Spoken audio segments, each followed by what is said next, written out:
Hello, everyone. Welcome back to our webinar series, Embracing Change. We had a 2-week break. I hope, and I heard many of you took the time to take a look at some of the previous webinars we had that they didn't get a chance to attend. And we've got some beautiful feedback from them. So thank you for taking the time while we recharged and rebooted to continue this incredible experience that we all are having. We have Louis today. Louis, I don't see you. There you are. Louis, welcome. Welcome to this webinar series.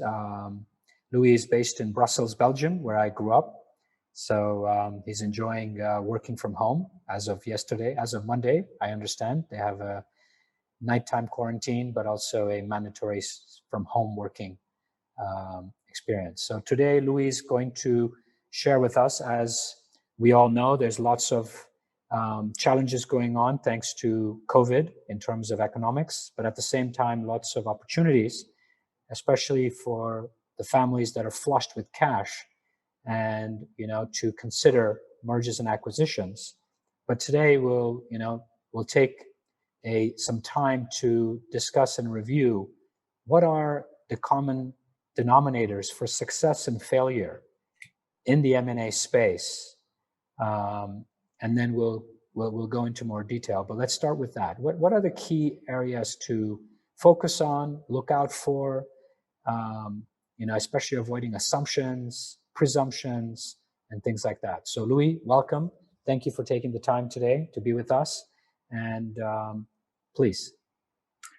Thank you, Feisal. This is a great pleasure and great interest in having this exchange together with you, and to discuss really how we see the role of communications also in the well-being during the process of mergers and acquisitions. I think an interesting comment to open up is that basically what I have learned and seen quite often in the transactions that we have supported is that basically the winner is the one that sells.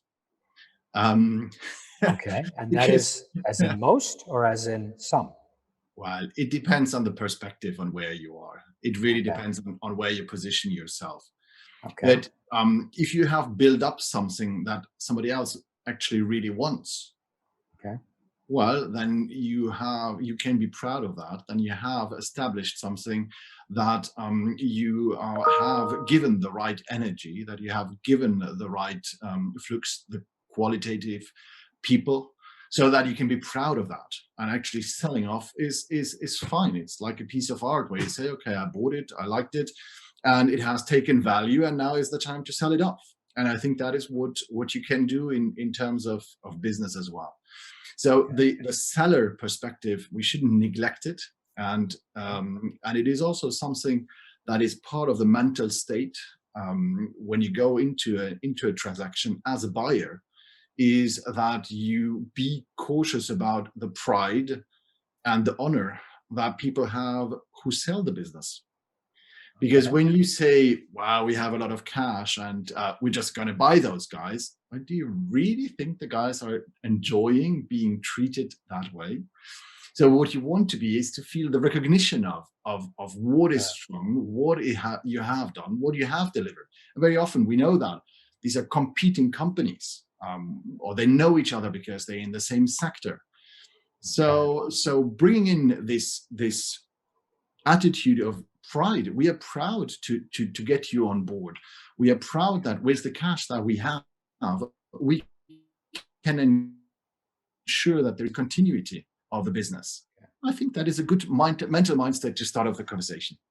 So really celebrating, recognizing, and honoring that this is an honor and privilege that we have, based on the fact that we have this liquidity, to bring you on board to create this expansive experience. Wow, yes. Sounds like well-being just in the beginning, without even that's a very conscious approach to acquisition. Is this real or is this fictitious? I mean, this actually happens, or this is where things go wrong, and that's why you're bringing it up? Well, if we have to discuss how to make M&A a success, well, I think this initial mindset makes a difference. Okay. I just spoken this morning with a guy who has been in a senior executive position for the last decade plus. And he tells me, well, Louis, I'm going to change my job. I'm going to quit. I said, okay. Wonderful. This is great news. And he was so surprised that I said, wonderful, that's great news. He said, what? Everybody says I'm crazy or whatever. No, if you have taken the decision, this is a mental step forward. And I think if you are putting this positive energy and you're bringing in a balance in mind, that takes away a lot of the fear, because that is probably what we are dealing with in mergers and acquisitions, such as in other crises or significant moments of change, is that it is fear that people have. People are not afraid of change. You know, we all want to try the new restaurant. We all want to try new clothes, and we all want to change our car because we want a new car, whatever we have in little things that we do. Or we have to discover a new place for our holidays. Anything that is, you know, we like change.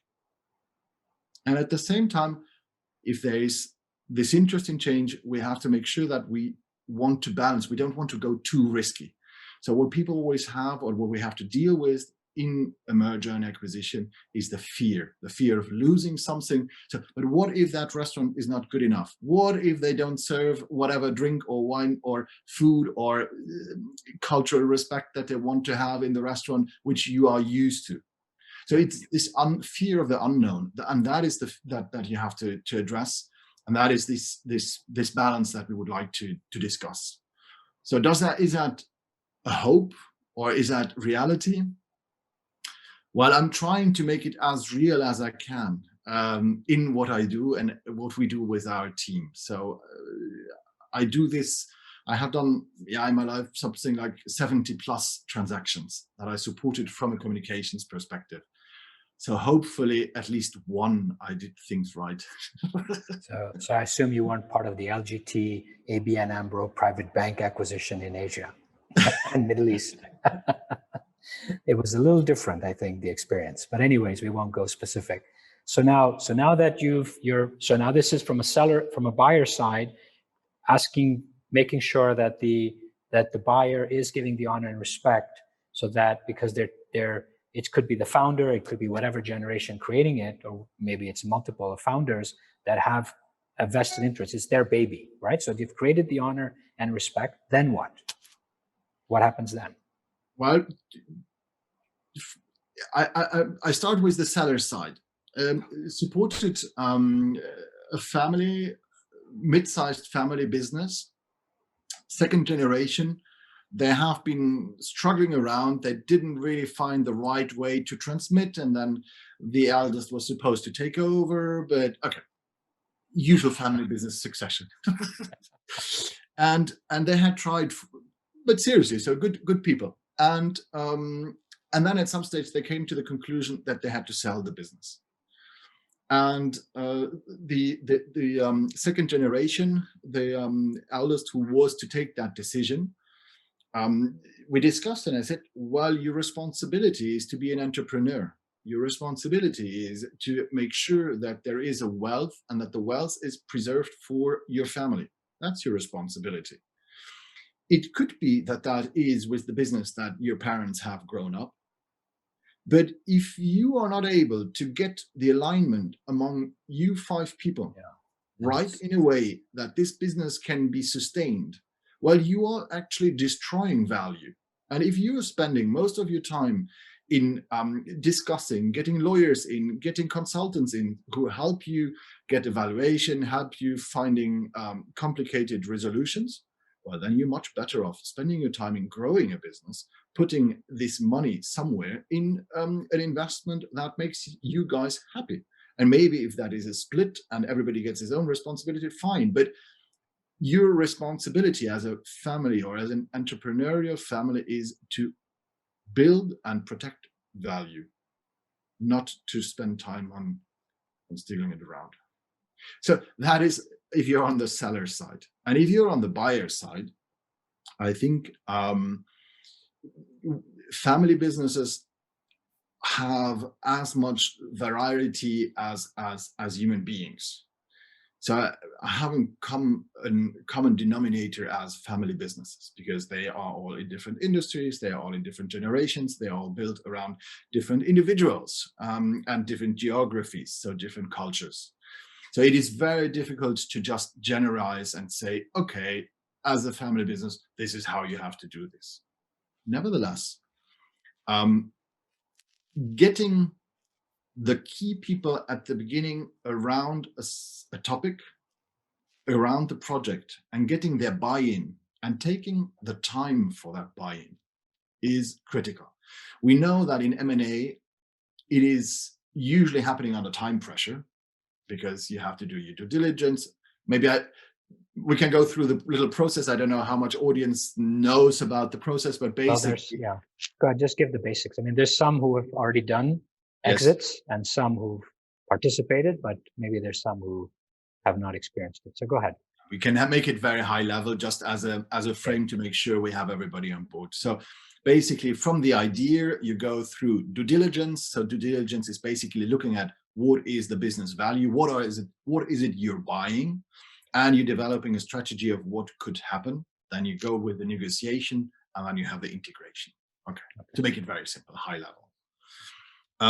I think that the buying a family, it really starts at the very beginning, when you have to get the people supporting the project. And how do you get the people supporting the project is that if you have already defined and if you can operate in a framework of culture and business models that are sustained for integrating a future business. And that is the same in big businesses than in small businesses. So there is no difference. I had a conversation with the head of communications of a company, 30,000 plus. So for Europe, that is okay. Maybe in APAC, it's a different size, but it is a sizable business. And basically what they say is, for this kind of change processes, for major acquisitions, we don't talk about smaller things. You do need to have the culture that has a mindset where you are happy to welcome the other people. Welcome the other people. Yes, that's interesting. And you need to have the protocols so that the decision-taking processes are clear to everybody. So for the mindset and the culture, I can give you an example of a company where I heard they were to buy a larger one. So a family business buys another one that was larger because the opportunity was there. Some reactions were like, yeah, but what if they are better than us? Well, then we embrace family buying, the buyer or the seller? The buyer. Okay. We heard that. So because there is a fear, it's not that they cannot follow it, or it's not that they wouldn't like it, but it is this, but what happens to us? So if your culture is strong, if you have taken the time to explain your culture to your constituents, if you have taken the time to explain your strategy to your constituents, so that they know that this integration or this acquisition is just part of a logic step of a vision that you have for the future, then it makes much more sense to everybody. So you have to take the time. You have to take the people, take them on board. And I think we use this sentence, and you will hear it, maybe I will have the opportunity to say it once more in another context, but we always say, start with the end in mind. So we would say you have to think about what is it where you want to go, know your destination, and then the rest is just the move and steps. And you're sufficiently equipped, you have the financing, so you know what risk you're taking. And if you have a good culture, well, then you are able to embrace new people. See this as well. Companies who say, yeah, but new people, even senior executives, they always find it extremely difficult to find their spot in our company. See this, and family business are very prone to that because they have a very stuck culture. Well, it could be that it's not the new people who have a problem, but it could be that the culture is not welcoming enough and open enough to embrace what new people can bring in. Now, which areas, are there any specific areas within the structure? Is it HR that normally ends up being an issue, or is it general? Is there any specific ones that you see as a pattern that are blowing up the house? or making it more challenging? My answer would be the executive committee in general.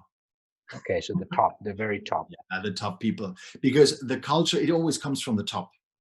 So if your leadership team in general, so that can be the owners, that can be the executives, non-executives. So, but I would say the leadership team in general, across the functions, they have to illustrate how they are able to cope with change, how they're able to cope with new ideas, how they embrace them, and demonstrate that while there is an uncertainty and there is fear about what's going to happen tomorrow, they have a clear culture where they say, we know how we take decisions. We don't know yet how or what decisions we're going to take, and if they will this or that, but we know how we're going to take the decisions. We have a clear governance in place.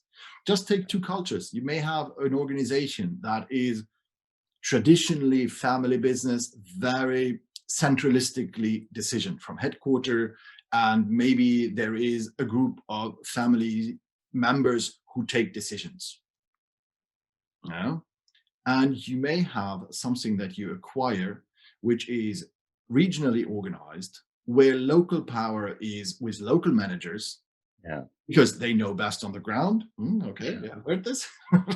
So you need to have this operating models clearly placed so that you know how to take decisions, because then you can tell people, I know that all of the decisions have not been taken, and there is thousands of micro decisions to be taken in a process. However, you know how to take them, and you can make that clear. You can tell people, this is our process. Okay, so once I've got the mindset of the buyer to celebrate, and I've got the mindset of making sure that I have change and dynamism in my system, is there a third preparation, or do we go now to the seller?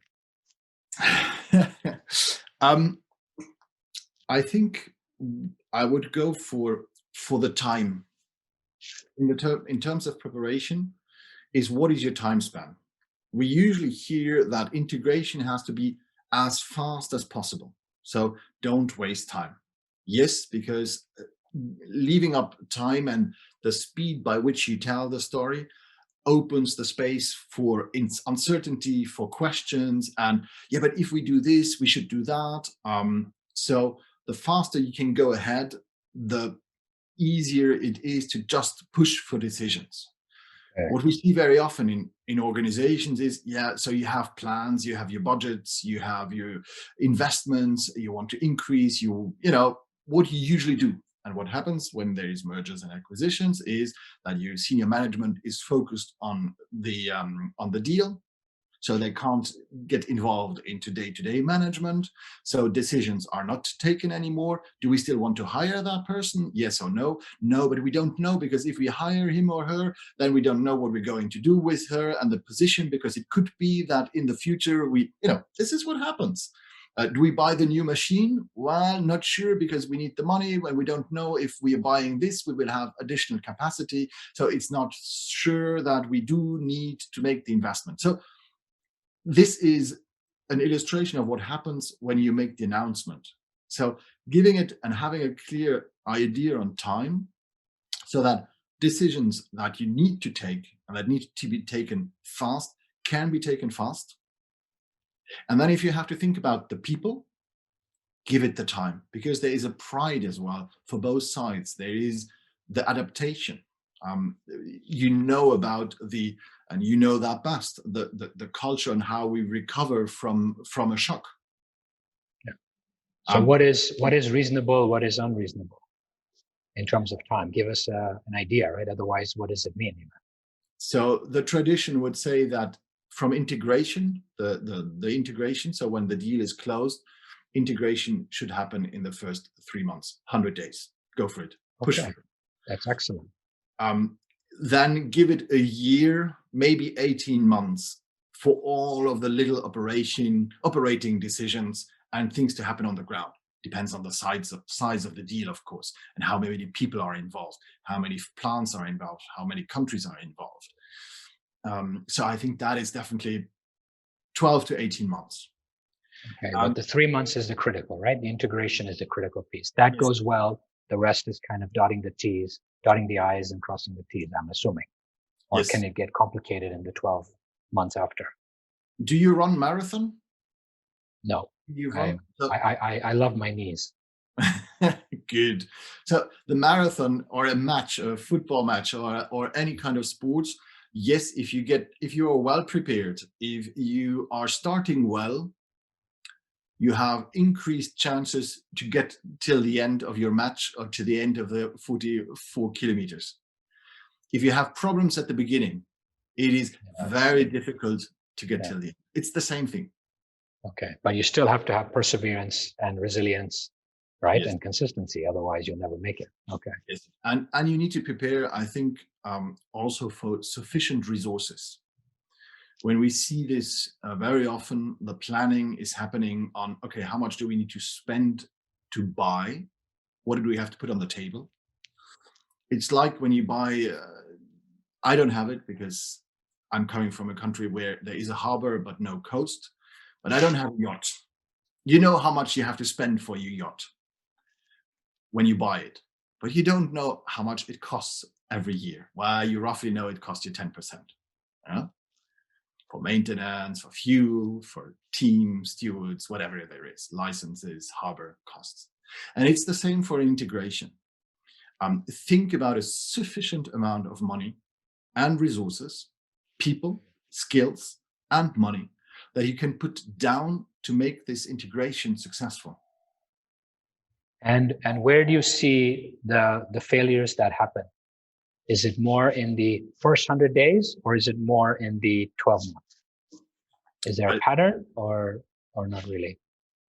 I'm assuming 80-20 rule and everything I'm asking, so I'm putting you on the spot. The question is the definition of success and failure. So if you say it is a financial result, so you have a strategic reason for which you buy, you make the acquisition, then you say, okay, we have synergies of X million and you delivered on those synergies. Okay, maybe that is a KPI that you can use. Maybe that is useful. You will probably it takes you probably 2 years to really identify what has happened. Unless there is something in the business. Okay, you can check the stock exchange, how the reaction is when you make an announcement, maybe, and you can see how the value increases. But on a regular business, and if you're not listed, that is very difficult. And the real benefit that you're playing for the business, that comes when you integrate knowledge, when you integrate people who bring the knowledge, know-how. That is when the systems go together and when you can really say, okay, we have built increased capabilities and increased capacity to do something. Because as long as your plants do operate on separately, you cannot say that you have integrated and you cannot control in a simple way. So probably the real integration takes at least 18 months to see the signals. How do we see if you're running away? Can you monitor that? My preferred option is to look at people. So retention rates, absence rates. So all of the stress factors that we know from mental and physical well-being reflect in data that we're actually collecting. So your HR department is collecting the data. So you don't have to do a lot of effort to look into it, but you just have to bring it there where it has not been shown before. You can do online surveys. Yes, they bring you with snapshots, but you can even today go as far as scans through tonality of emails, intercompany emails. Wow. Okay. You have to tell your people. It works. And so you don't do that in a hidden way. So you have to keep people aware that you're doing something. You can do it in a hidden way. But you can do the sentiment analysis in a permanent basis.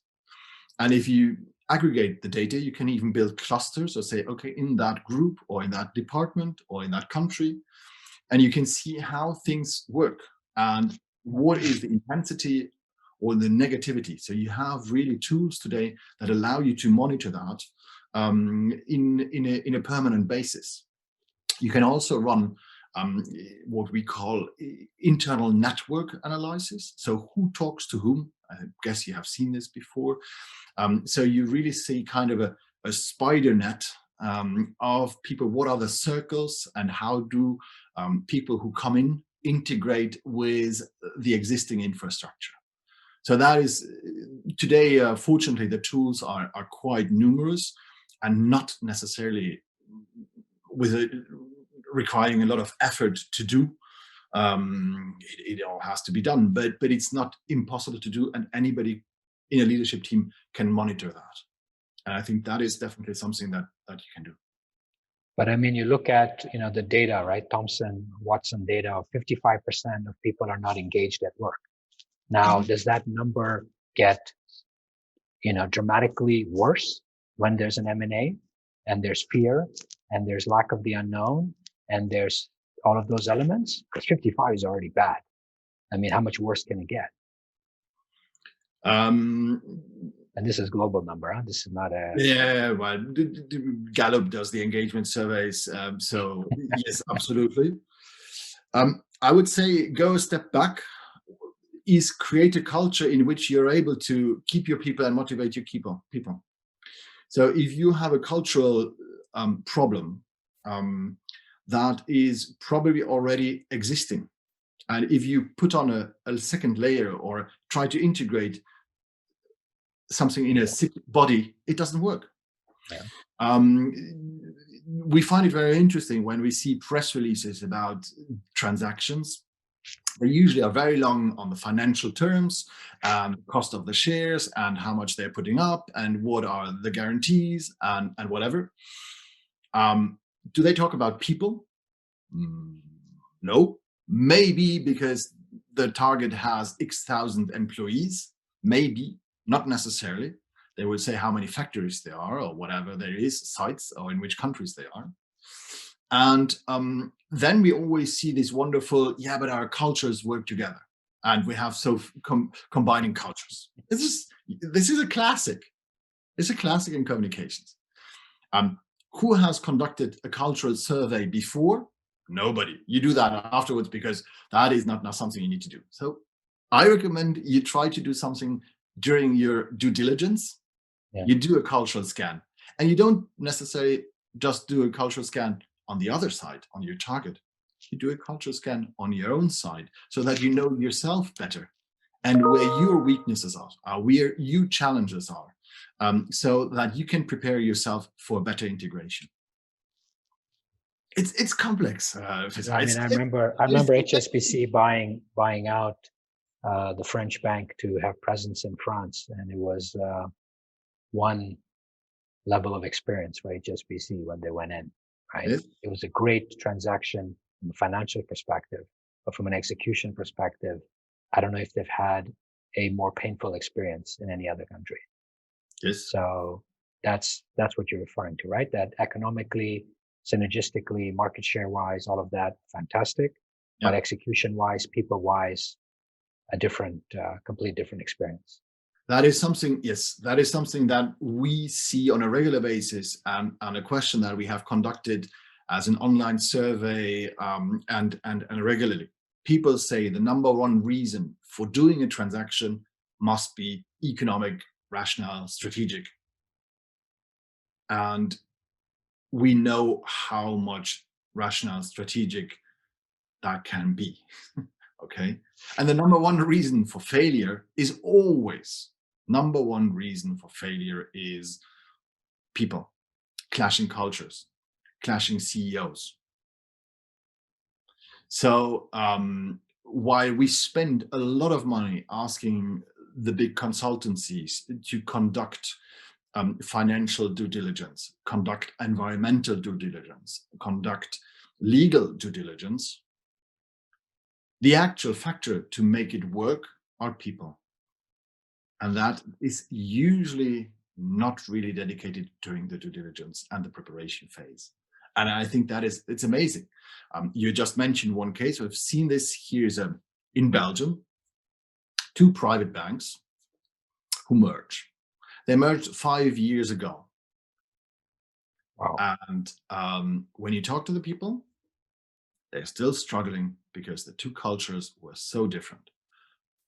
And the integration has still left a number of people on the road and has not made it really so that this added value has played out. And they have lost a lot of people, and they have lost a lot of credibility in the market. While balance sheet wise, they have more assets under administration. That's okay. So market positioning is greater, but actual execution and integration is still not happening.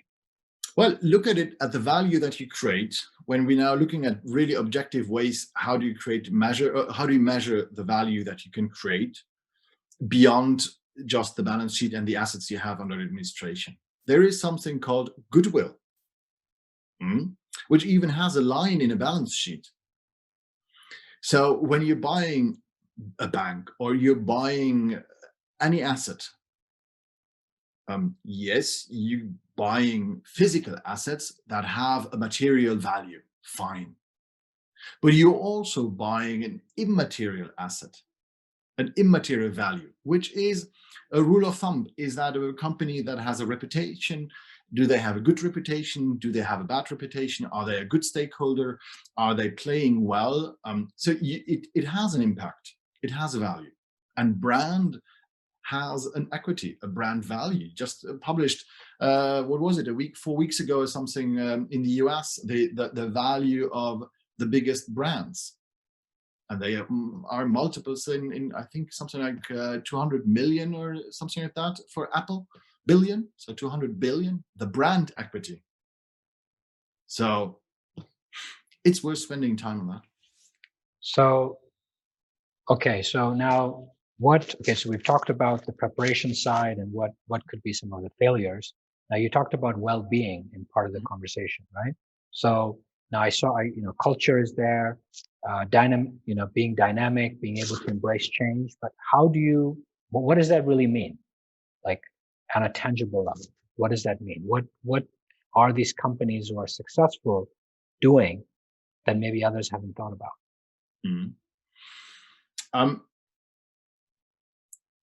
In 2016, let me take the example of football. And you spend some time in Belgium, you do know Belgian football. They are right now number 1 in the FIFA listing. So yeah, I'm talking about a country that has a reference. And even I am not Belgium, so I'm from Luxembourg. And we are number 185, I think, on the FIFA list. So in 2016, Iceland and Belgium reached the quarterfinals in the championship. Right? So from a numerical perspective, they reached exactly the same numerical result.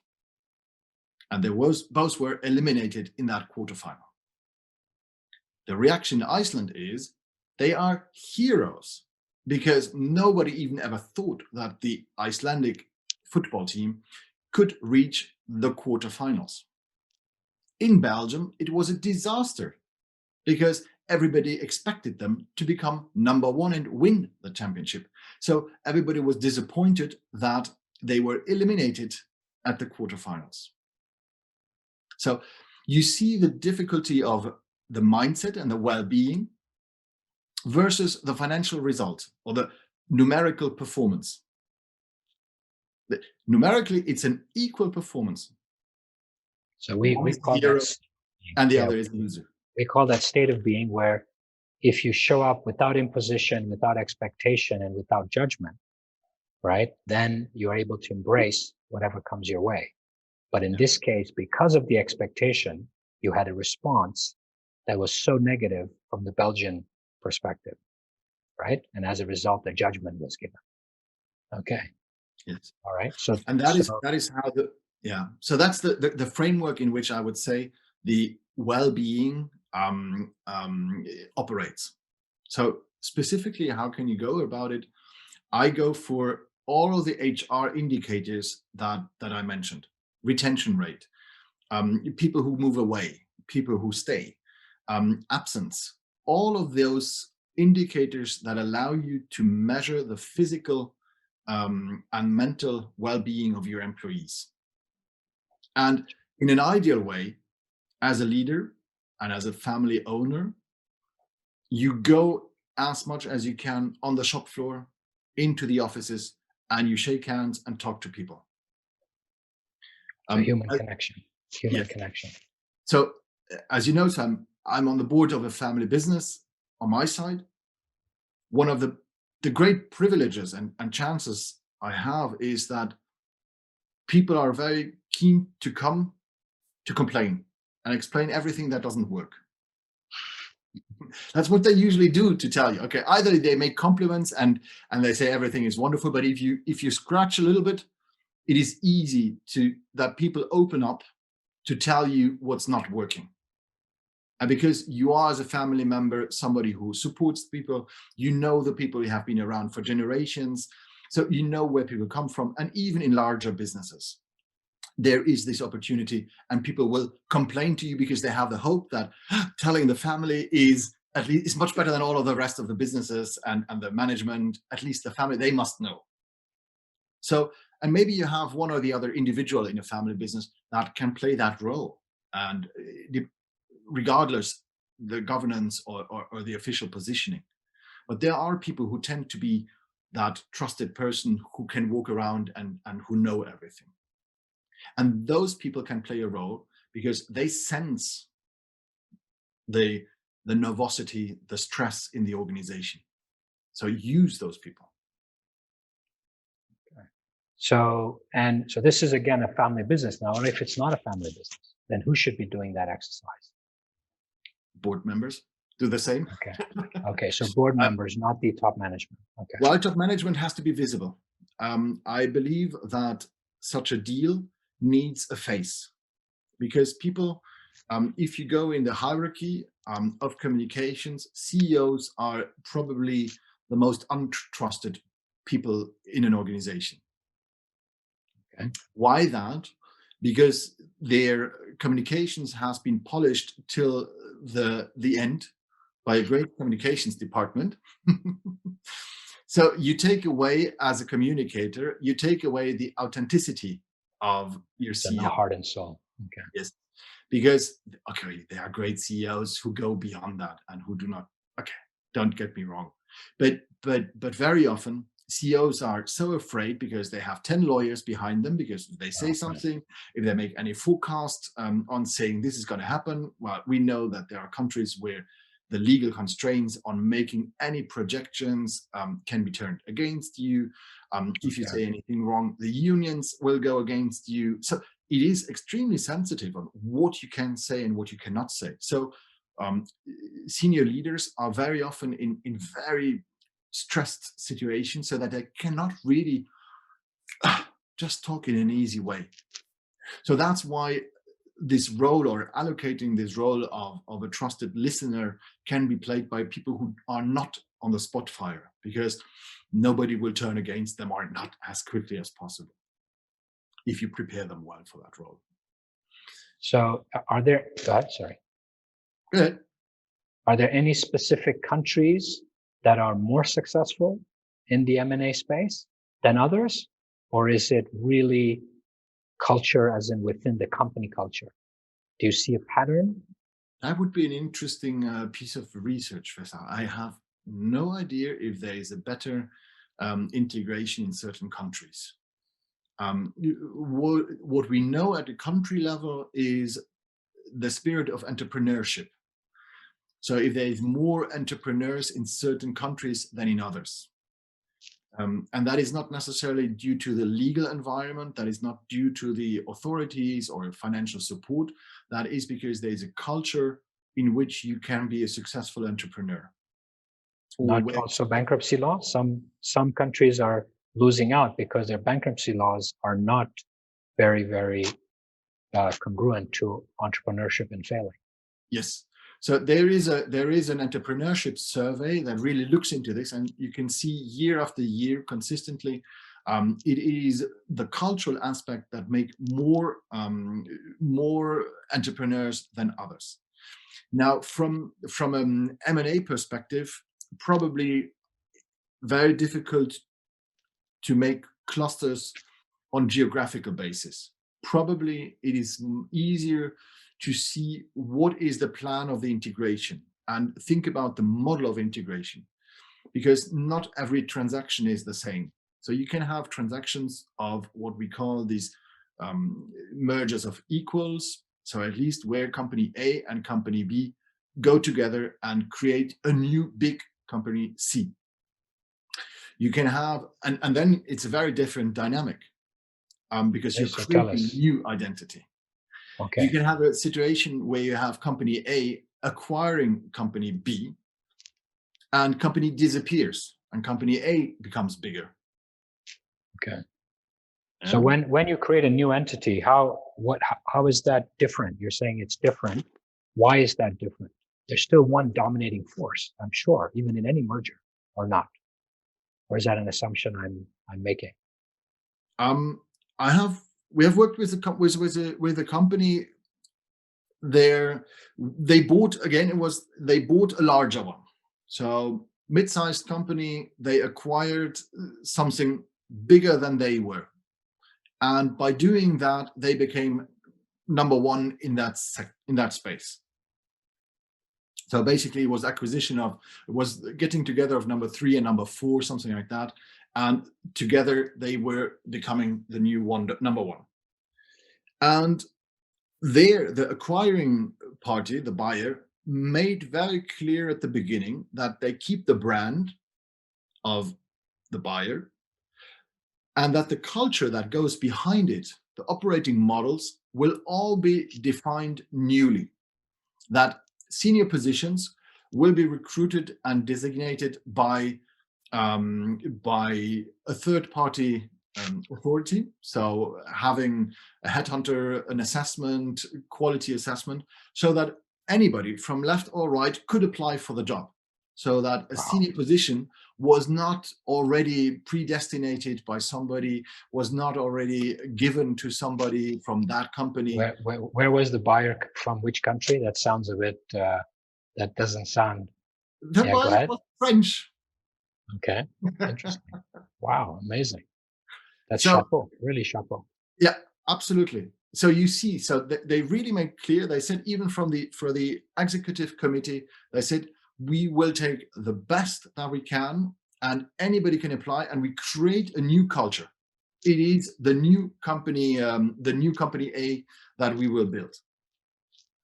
And that really made the sense. So, and that is very different from what you may see in other deals or transactions, where basically the CFO and the commercial director of the target have to find a new job and get a package. Very different. So what are the things that should ring alarms when you're going through this process? Like, what are things that you see that should be like, okay, wait a minute, we're headed for disaster? Like, are there any blatant things that we should be aware of? I think one of the interesting aspects is if people come to you, or if you hear that people are trying to move away. I get asked very often, even from senior people. So the number one question that anybody from any level in an organization asks is, what's going to happen to my job? From the operating level, any space, any function, anybody will ask the question, what's going to happen to my job? Okay. And you don't know that answer right at the beginning. But when people really start trying to move away, or ask you, well, I think I better move away, then you have sent out signals that allow people to think that there is no future for them. And when you start getting senior people move away, which you did not want, then it becomes a signal where you have to react. Okay. I know of one case where a large company, 40,000 plus, has bought something like 10,000 plus. And the seller, so the target, they told me, well, it's so frustrating because basically 6 months after the transaction closed, the top 100 people of our company have left. It was a bloodbath. It was a disaster. It depends on which side you are. I don't know the context there. I just know the story. I raised the question. I said, it could be that the buyer was actually very happy that everybody has left and they didn't have to pay for it. And maybe they did it on purpose. I don't know. I don't know this, but it is an option which you have to think of. So that is where you really have to see what are the signals, such as departure of your senior leadership, because if they do not feel anymore that they can contribute to the future success of the newly built company, well, that's when they will move away. And that is when you have not told them the right story, that you have not engaged them, and that was your question from the beginning, then you probably are above the 55% of non-engaged people. Any other element? Any other alarm? Is that the key alarm, or there's others? Well, I would say probably the most fundamental one is your customers. Okay. When you don't make the budget, and when your customers turn away because they feel like you do not have the responsiveness anymore, you do not innovate anymore, your productivity and the quality of your products or service breaks down because you're taking too much time, because there is nobody responsible anymore, there is nobody following up anymore, and you still charge the same because you need to get the cash flow running. Okay. So in an ideal situation, not only do you keep your customers, but you actually gain and acquire more customers, because they should be attracted by the new energy and say there is really something great into that new business.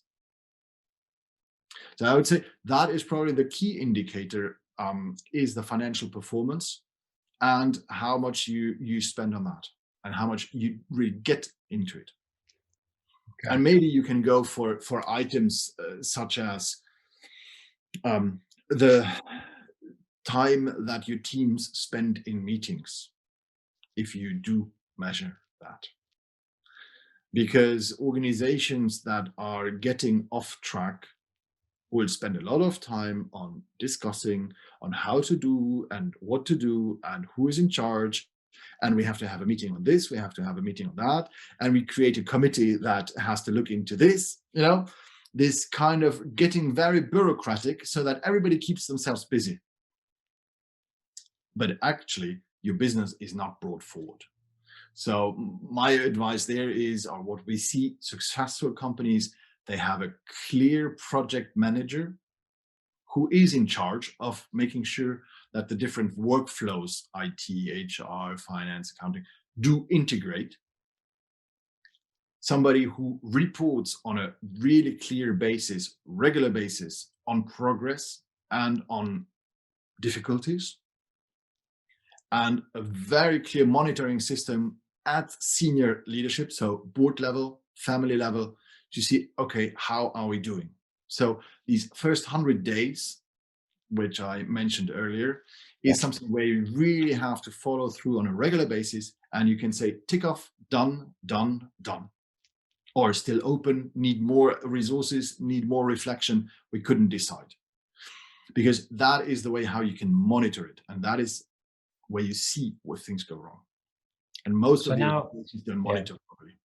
Now that we obviously have this wonderfully challenging time, are you seeing more M&A in the space that you're dealing with? Are you seeing more quality, maybe more distraction?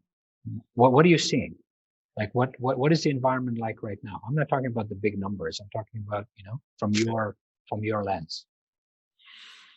On our level, what we see is that those who have a clear idea on where to go continue going clearly where they want to go. So we do not see delay in the project as such. Sometimes they will think twice or really look into, is it the right fit? So do we spread the risk in the markets? So that is something that we see. That's number one. Number two, what we see is the complexity of the files.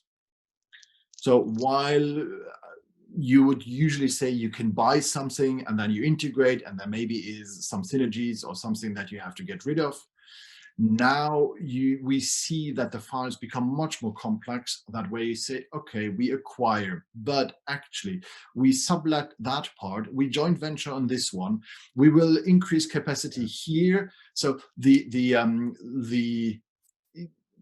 complexity of the transaction increases because you cannot just go through with the pushed train that is on one track. You have to. But that's smarter. You feel that's smarter, or is that complexity being created? Is it to add value, to simplify, so there's more intelligence in the game? I think it is using opportunities today of the difficult economic environment to get rid of things where you said, now it's the right moment.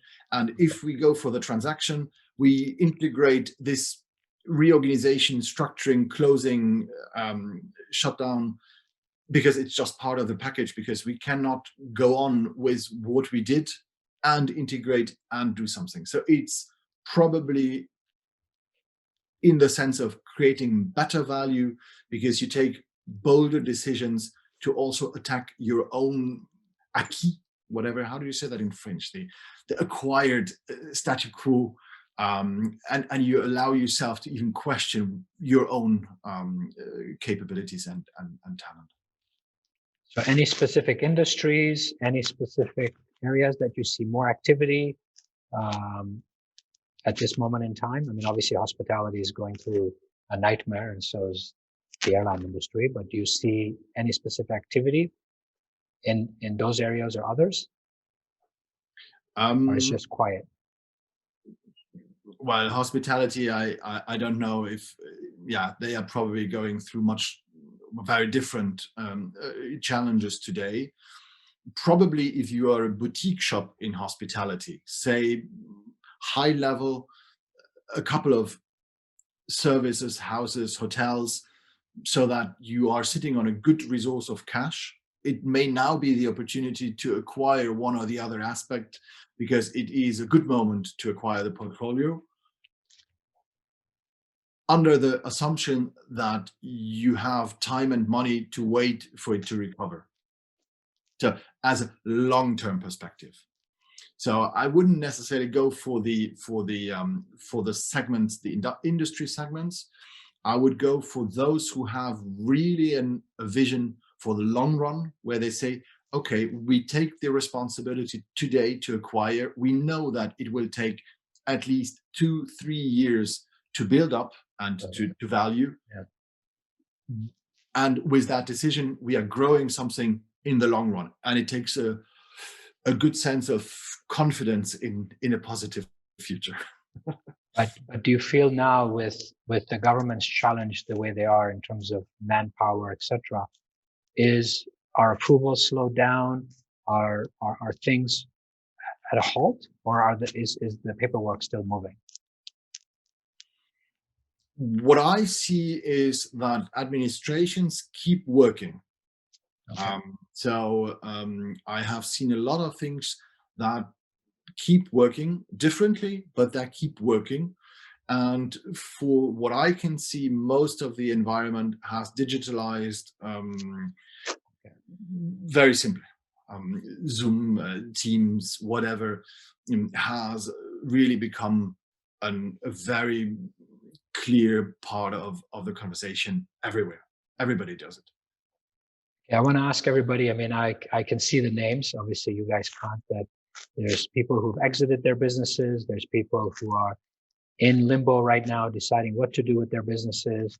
Any questions you have? We have 6 minutes left in the conversation. Is there something, Louis, that we didn't touch on that you want to share that's of essence before I request you to either answer questions or to give your closing remarks? Is there something we didn't touch on?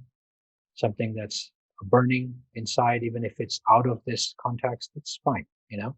Yeah.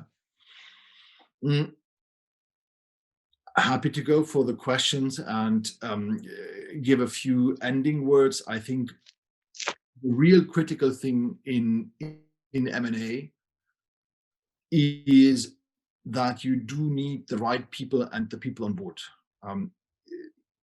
The business rationale must be there, but it is the people who make the integration and the success of the integration. And that is where you have to start off with. I think that's the one key message if I have to give one. What we haven't so as always, people. You're going back to people. And the courage. I think we just need more courage. We are hiding. So we do need lawyers and we do need clean lawyers. But I think we need courage. What courage? As in to take the risk, or courage to embrace change? Courage for what? All of the above. So to embrace change.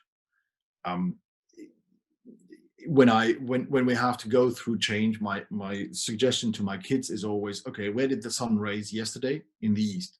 Where did it rise today? In the east. Where will it rise tomorrow? In the east. Okay, from where we are in Europe. So probably it may be different from other side, but it's always the same side there where the sun rises. Of course. And it will keep rising tomorrow. So it says here, do you see any difference when the boards of one or both of the boards involved in a takeover are more diverse in their composition?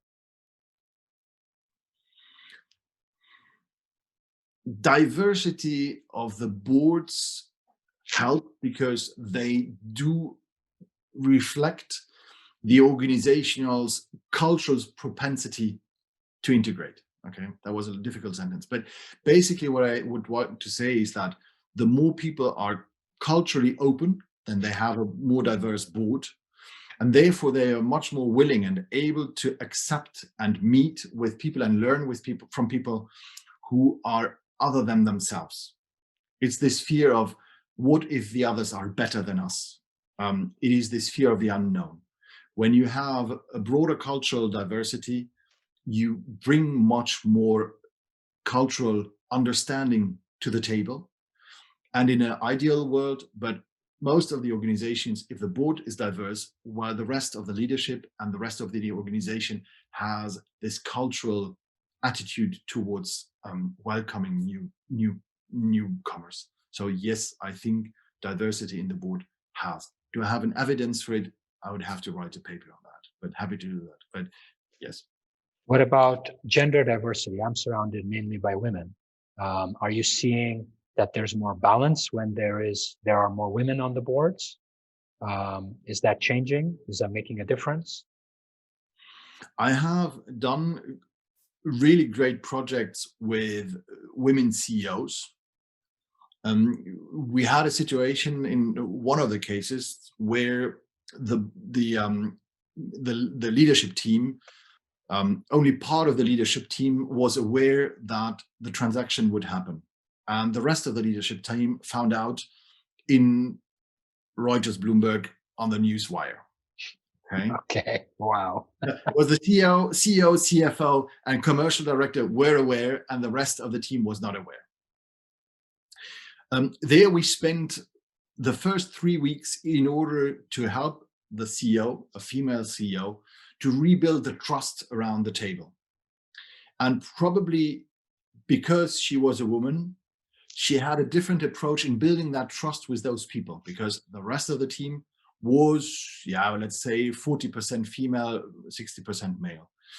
But there she had to work differently, harder probably, to rebuild the trust. But on the other hand, she was probably more successful because she was a woman, because there was no conflict. The guys didn't just lose face, and you can be upset about another guy and you will tell him, but okay, to a female CEO, you find a different respect. So she was probably, we were lucky that she was there, and with her intelligence and her capability, she managed to get that really as a great transaction. That is anecdotal on one case. To build a standard out of it is gender diversity. I support it in general ways. I think it is always better. It should be there, so it should not even be an issue. All right, we've got a minute left, or 2 minutes, or whatever time you need. Any closing remarks you'd like to share before we just share a few notes about what's coming next week? Yes, I would say we put down in our notes the people, the patients, the perspectives. I think I would, and I love that one. I would add passion. So, the 4 P's have to be complete. You have to be passionate about your deal. You have to be passionate about your transaction, even if it will be very difficult and challenging. But having that passion keeps it alive. All right, Louis, thank you very much for an hour of dialogue discussing all the different elements. The basics of the well-being I found quite, I remember having a conversation similar to what you said with a very large bank in Hong Kong, and they were not monitoring the sick leaves. And not only that, they were not monitoring the reason for the sick leaves. And I told them that I can bet 80-20 that this is the exact element that's coming on. And not surprisingly, it was the same excuse each time, which is non-verifiable, right? And it's just incredible to see how HR is great, but at the same time, forget the basics as you shared very carefully, very articulately in terms of what to watch out for in terms of well-being. So thank you, Louis. Thank you very much for your time. Next week, we're going to have Fionn, who's our head of well-being, talking about how to build perspective by living in the present moment. The week after, we're going to have Jessica, who's based in London, talk about the opportunities and challenges of a parent during the adolescent stage. So very different topics from M&A, but all impacting the various families and family offices that we continue to serve. So thank you, everyone, for being here. Thank you, Louis, again. Thank you very much for the honor and privilege for this dialogue. And we will see you soon. Okay. Thank you. Thank you, everyone. Bye-bye.